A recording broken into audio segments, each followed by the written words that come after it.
Copywriting highest paid skills में से एक है, बट बहुत से लोगों को इसके बारे में पता ही नहीं है। आज के इस वीडियो में मैं आपको बताऊंगी कॉपीराइटिंग क्या है और इससे पैसे कैसे कमाए जा सकते हैं। तो सबसे पहले जानेंगे कि कॉपीराइटिंग है क्या। Copywriting is writing copy that aims to sell or do something.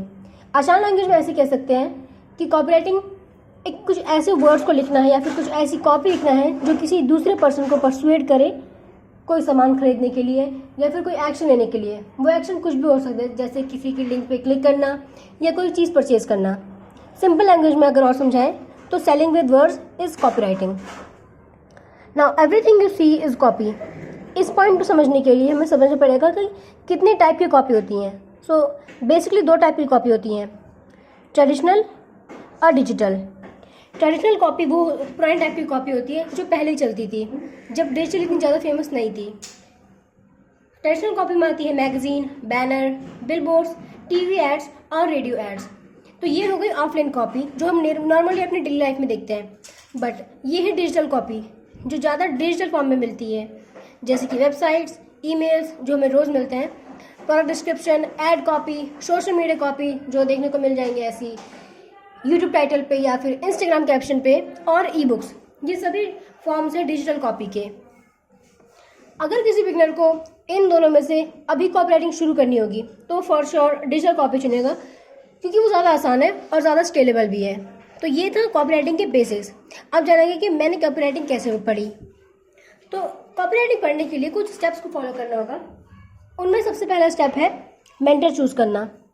Mentor बहुत ज़्यादा ज़रूरी है।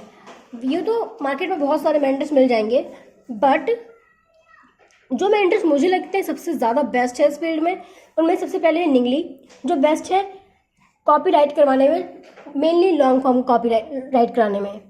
दूसरा है शॉन फेरिस, ये भी अच्छा है कॉपी राइटिंग कराने में, बट ज़्यादा ही basically focuses on earning from copy writing and fixing your mind set and your whole life. और कॉपीराइट एक ग्रुप है, यूट्यूब ग्रुप है कॉपी एक्सपर्ट्स, कॉपीराइटिंग एक्सपर्ट्स का, जो मेनली बेसिक्स टीच कराते हैं, और टाइसन फोर्ड भी मेनली बेसिक्स ही पढ़ाता है। पर जो स्टीफन जॉर्जी है ये मास्टर है इन सभी का, और सबसे ज़्यादा एक्सीलेंट है रिसर्च में और फंडामेंटल्स में। एक तरीके से कह सकते हैं कि रिसर्च और फंडामेंटल्स स्टीफन जॉर्जी ने निकाले हैं। अब ये होगा मेंटर्स, या तो इनमें से एक मेंटर चूज़ कर लें या फिर कोई और दूसरा मेंटर, क्योंकि मैंने बताया ना, क्योंकि बहुत सारे मेंटर हैं। काइल मिलिगन है, मैथ्यू वॉलग्रीन है, बहुत ज़्यादा सारे मेंटर हैं। अब now moving on to next step, there is routine. ये रूटीन डेली फॉलो करना होगा, तभी कुछ फ़ायदा दिखेगा। तो सबसे पहले है read good copy for 30 minutes, hand write that good copy and then write copy. Now let us understand it. Read good copy. Good copy read करना बहुत ज़्यादा इंपॉर्टेंट है। इसे गुड कॉपी को हम ढूंढ सकते हैं swipe.com, verygoodcopy.com से। यहाँ पे पुराने आर्टिकल्स मिल जाएंगे जो बहुत बड़े बड़े कॉपी राइटर्स ने लिखे थे, जैसे कि ओगिलवी ने, डेविड ओगिलवी ने, यूजिन शॉर्ट्स ने। तो इन सबको हमें स्टडी करना है, और इन्हें डीपली स्टडी करने के लिए हमें इन्हें हैंड राइट करना है 30 मिनट के लिए। यानी कि 30 मिनट हैंड राइट करके उसके की प्रिंसिपल्स को, कोर एग्जाम्पल्स को, और जो पैटर्न बार बार रिपीट हो रहा है उसे हमें मार्क करना है। और now the third part, right copy. Copy हम किसी भी डमी प्रोडक्ट के लिए या फिर किसी रियल प्रोडक्ट के लिए लिख सकते हैं, but the main part is to focus on writing copy. Now the most important, learn copy principle every day. Never ever miss a single day without learning, but this all is worth it if you don't rewrite bad copy. When you rewrite bad copy, you actually see improvement, that what you are doing good and what you are doing bad. But अब जो मैंने सारे ऊपर के point बताए वो सभी बेकार है अगर उस पर फीडबैक ना लिया जाए। अब फीडबैक लेने के लिए कॉपीराइटिंग ग्रुप्स को ज्वाइन कर सकते हैं, जहाँ पे एक्सपर्ट्स और तुम्हारे जैसे बिगनर कॉपीराइटर वहाँ पे अवेलेबल मिल ही जाएंगे। ये हो गया ऑल द बेसिक्स। अब बुक्स की बात करते हैं। तो मार्केट में बहुत सारी बुक्स हैं, पर जो 3 टॉप की बुक हैं, जो मुझे लगता है जो 3 टॉप की बुक है वो है influence, take their money by Kyle Milligan. ये बुक ओजी है सभी बिगनर कॉपीराइटर्स के लिए, और ग्रेट लीड्स। तो ये 3 बुक हैं जो मुझे लगता है कि सबसे ज़्यादा बेस्ट बुक्स हैं। अब ये था सारा बेसिक्स। अब समझेंगे कि कैसे क्लाइंट गेन कर सकते हैं, क्योंकि एट द एंड तो सब क्लाइंट के ही पीछे हैं। Now how to get clients. सबसे पहला स्टेप है pick a niche. Niche pick करना इतना ज़्यादा भारी नहीं होना चाहिए, कोई से पिक नीश कर सकते हैं, चाहे जिसमें इंटरेस्ट हो, जिसके बारे में ज़्यादा पता हो, या फिर अगर ना भी पता हो या ना भी इंटरेस्ट हो, पर कोई से भी नीश चूज़ कर लो जिसके अंदर आने वाले 3-4 साल में फ्यूचर हो। ये नहीं कि वो डमी नीश हो, उसके अंदर कोई हो ही ना, या फिर कुछ ज़्यादा ही ओवर सैचुरेटेड नीश हो ना। अब नीश चूज़ कर लिया। अब दूसरा स्टेप है फाइंडिंग प्रॉस्पेक्ट्स, जिन लोगों को हम रीच आउट करेंगे। इन लोगों को हम ढूंढेंगे इंस्टाग्राम से, यूट्यूब, फेसबुक ऐड और लिंक्डइन से। लिंक्डइन पे बहुत बड़े बड़े बिजनेस ओनर्स मिल जाएंगे, बट ये ज़्यादा क्वालिटी लीड्स होती हैं।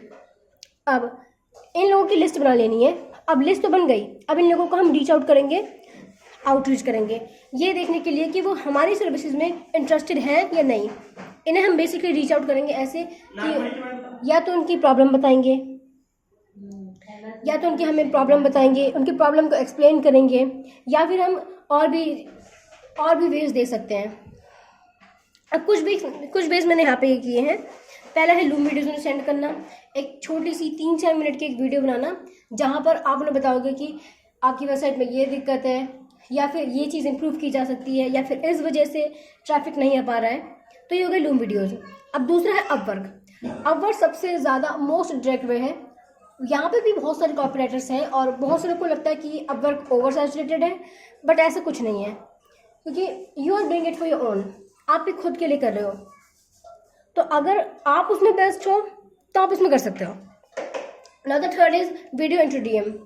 वीडियो इंट्रो डीएम में क्या करना है कि बस तुम कौन हो, क्या करते हो, उनके लिए क्या कर सकते हो और उन्हें तुम्हें क्यों सुनना चाहिए ये बताना है। अब एक बहुत ज़्यादा अभी चल रहा था मीम आउटरीच कि लोग क्या कर रहे थे कि बहुत सारे मीम्स भेज रहे थे और फिर उसी की बेस पर आउटरीच कर रहे थे। बट सबसे ज़्यादा जो कॉपीराइटर्स करते हैं वो है कोल्ड डीएम्स इंस्टाग्राम पे सेंड करना, लिंक्डइन पे कोल्ड डीएम सेंड करना। ये बहुत ज़्यादा कॉमन है। कोल्ड ईमेल भी वर्क करते हैं, बट ये उन्हीं के लिए वर्क करते हैं जिनको उसके बारे में पता हो, ईमेल का एल्गोरिदम पता हो, ये कैसे वर्क करते हैं, क्या टाइमिंग होनी चाहिए, क्या डोमेन्स होनी चाहिए। जिनको इसके सबके बारे में पता है उनके लिए कोल्ड ईमेल बेस्ट है। अब यहाँ तो हमें क्लाइंट तो मिल गया, बट अब चार्जिंग प्राइस कैसे करें, तो उसके लिए ये पार्ट हमेशा याद रखना कि जो वैल्यू है वो प्राइस के इक्वल होनी चाहिए। ऐसा ना हो कि तुम्हारी वैल्यू बहुत कम हो पर प्राइसिंग बहुत ज़्यादा हो, या फिर वैल्यू बहुत ज़्यादा हो प्राइसिंग बहुत कम हो। अगर वैल्यू ज़्यादा है तो प्राइसिंग ज़्यादा होनी चाहिए, बट अगर वैल्यू कम है तो प्राइसिंग भी कम ही होनी चाहिए, क्योंकि जितनी ज़्यादा वैल्यू प्रोवाइड करोगे उतनी ही नॉर्मल प्राइसिंग रखनी चाहिए। तो प्राइसिंग का कोई ऐसा स्ट्रक्चर नहीं है कि 200 या 500, ऐसा कोई स्ट्रक्चर नहीं है। जितनी वैल्यू उतनी प्राइसिंग। एक सेम बंदा एक सेल्स पेज लिखने के लिए $500 चार्ज कर सकता है, बट वहीं दूसरा बंदा उसी सेल्स पेज लिखने के लिए $50 से भी कम चार्ज कर सकता है, क्योंकि because it all depends on value. So this was it for today's video. ये थे सारे कॉपीराइटिंग के बेसिक्स और mainly a road map of how to get clients, what is copywriting and all the basics. I hope you liked it and I'll meet you in the next one.